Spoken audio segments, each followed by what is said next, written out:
We were struck in the newsroom today by some remarkable pictures that have just come in from a growing humanitarian disaster in East Africa. They're images from New York Times photojournalist Tyler Hicks, pictures of the starving in Somalia.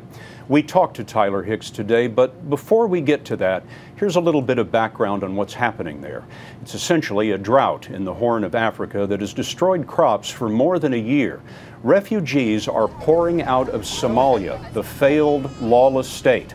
The lucky ones reach refugee camps just over the border in Kenya, but already there are 450,000 people jammed in those camps that were designed for 90,000.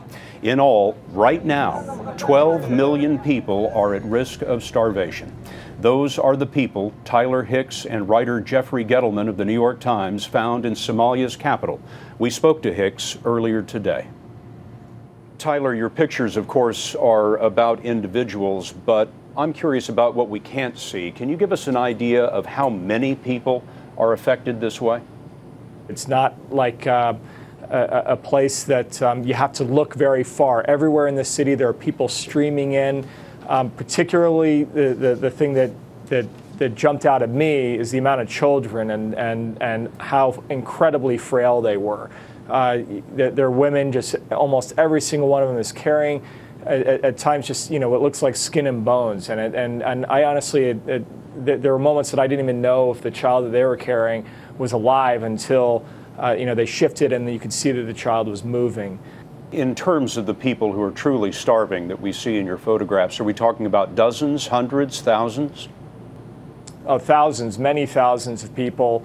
And the fact that they're actually coming into Mogadishu, one of the most unsafe cities in the entire world, says a lot about the condition of what they're experiencing in their villages and how desperate they have to be. One of your photographs is particularly striking. It's a photograph of a child lying in a fetal position, clearly starving to death. And I wonder if you could tell us the story of that picture.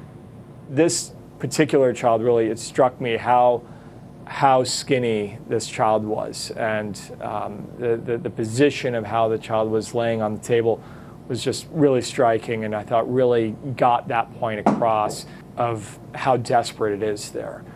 You were in Mogadishu for 4 days. I wonder, in the time that you were there, any signs of improvement, any hopeful signs? Not at all. If anything, it appeared that this would probably get worse before it gets better. They're arriving literally with nothing, and it's a very desperate situation for them. Tyler Hicks, photojournalist for the New York Times, thank you very, very much for your help. Thank you. For information on how you can help the people of Somalia, go to cbsnews.com. We have a list of aid organizations that are accepting donations.